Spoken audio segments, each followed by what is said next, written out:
अयोध्या के भव्य राम मंदिर से एक ऐसी खबर सामने आई है जिसने पूरे देश के राम भक्तों को झकझोर कर रख दिया है। देश के पूर्व केंद्रीय गृह सचिव और रिटायर्ड आईएएस अधिकारी एस लक्ष्मी नारायण ने राम मंदिर ट्रस्ट पर बेहद संगीन आरोप लगाए हैं। उनका दावा है कि मंदिर को दान की गई 155 किलोग्राम वजनी स्वर्ण जड़ित रामचरितमानस गर्भगृह से गायब हो चुकी है। चंपत राय के मौन और सीएम योगी की एसआईटी जांच के बीच क्या है इस सोने के रामायण का रहस्य, इस रिपोर्ट में देखिए।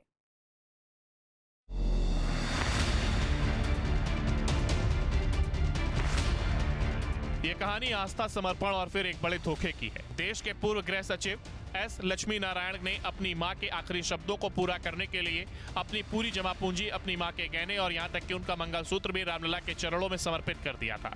नतीजा था 155 किलोग्राम वजनी 4 किलो शुद्ध 24 कैरेट सोने से मड़ी एक भव्य रामचरितमानस। लेकिन दावा है कि दिसंबर 2024 के बाद से भगवान के दरबार से यह पावन ग्रंथ अचानक गायब है। मेरे पीछे अभी भी आपको राम दरबार नज़र आएगा और रामलला के लिए जिन्होंने अपने पूरे जीवन की कमाई अपने माताजी के जेवर तक को पिघला करके सोने की रामचरितमानस, जिसमें 24 कैरेट का 4 किलो सोना और 155 किलो तांबे का इस्तेमाल किया गया, वो दान दी थी अपनी श्रद्धा के साथ, अपनी आस्था के साथ, अपनी भक्ति के साथ। लेकिन अब वो रामचरितमानस मिसिंग है, मिल नहीं रही है। आरोप है कि जब पूर्व आईएएस ने इसके गायब होने पर सवाल उठाए तो उन्हें सिर्फ उपेक्षा मिली। अप्रैल 2025 में आरएसएस प्रमुख मोहन भागवत से मिलकर उन्होंने इसके पुनर्स्थापना की मांग की थी। संघ ने आश्वासन दिया लेकिन हुआ कुछ नहीं। लक्ष्मी नारायण का कहना है कि उन्होंने ट्रस्ट के चंपत राय को 200 से ज्यादा व्हाट्सएप मैसेज और 50 से ज्यादा फोन किए लेकिन कोई जवाब नहीं मिला।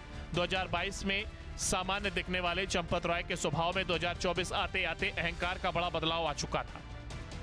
तो 5 महीने तक तो हमने देखा, फिर पुलिस ने एक आदमी डिप्यूट कर रखा था जो उधर ही ड्यूटी देता है कि साहब को एक रोज फोटो खिंचवा के जब पूजा हो रही है उसकी भेज दिया करो। तो जब ये बंद हुई और हमारे कुछ रिश्तेदार जो गए थे मद्रास से, उन्होंने बोला कि साहब आपका रामचरितमानस तो नहीं दिख रही है। ये कब के आसपास की बात होगी जब फोटो आनी बंद हुई है पूजा? 2024 दिसंबर के करीब। तो उसके बाद मैंने कम से कम उनको 100 दफ़ा तो व्हाट्सएप किया होगा, 50 से भी ज़्यादा इसी संबंध में, और कई लेटर लिखे, कोई जवाब नहीं। फिर मैं बहुत हताश होकर मैंने बात की, जो एडवाइज़र टू चीफ मिनिस्टर हैं उन्होंने भी बात करने की प्रयास की। बात करने के बाद मेरे को बोले भाई वो किसी की सुन नहीं रहा है, तो इसलिए आप मान के चलो कि चलो आपने दान दे दिया, दान में चला गया है।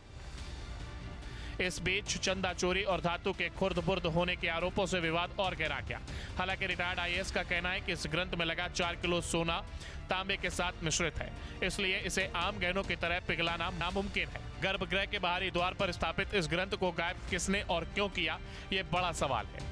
थक हारकर पूर्व आईएएस ने मुख्यमंत्री योगी आदित्यनाथ को शिकायत पत्र भेजा। एक्शन मोड के लिए मशहूर सीएम ऑफिस से महज 2 दिनों में जवाब आया और जांच एसआईटी को सौंप दी गई। अब पुलिस और एसआईटी मंदिर के भीतर की इस कथित चढ़ावा और धातु चोरी के मामले की कड़ियां जोड़ रही है। 24 तारीख को माननीय मुख्यमंत्री जी को, एसआईटी के जो तीनों कमेटी मेंबर्स हैं उनको और होम सेक्रेटरी को चिट्ठी लिखी, home secretary of Uttar Pradesh को।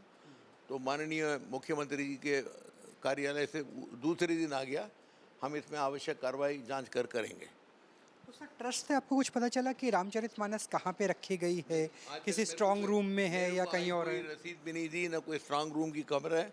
हम तो यही कह रहे हैं कि भाई इतनी एरोगेंस नहीं होनी चाहिए, आपको बताना तो चाहिए। आप खुद नहीं बता सकेंगे कि कोई कर्मचारी से लिखवा दीजिए, ये किसी ने कुछ नहीं किया। और उनके जो असिस्टेंट हैं मिस्टर गोपाल, उनसे भी मैंने कई दफ़ा निवेदन किया, उन्होंने भी कुछ नहीं किया। राम के नाम पर समर्पण करने वाले एक भक्त की आंखों में आज आंसू हैं और व्यवस्था पर गंभीर सवाल। एल&टी कंपनी ने जिस ग्रंथ को स्थापित करने के लिए विशेष निर्माण किया था वो आज अपनी जगह पर नहीं है। एसआईटी की जांच शुरू हो चुकी है और अब पूरे देश की नजरें इस बात पर टिकी हैं कि रामलला के दरबार में हेरफेर करने वाले वो चेहरे कौन हैं जो कानून और भगवान के प्रकोप से अब बच नहीं पाएंगे। Team news state. आपके मोबाइल पर तुरंत आएगी ब्रेकिंग न्यूज। स्क्रीन पर सबसे पहले दिखेगी बड़ी खबर, देश दुनिया की हर खबर एक जगह। अब आपके मोबाइल पर तुरंत फटाफट इंस्टॉल कीजिए न्यूज़ नेशन ऐप और रखिए खुद को अपडेट।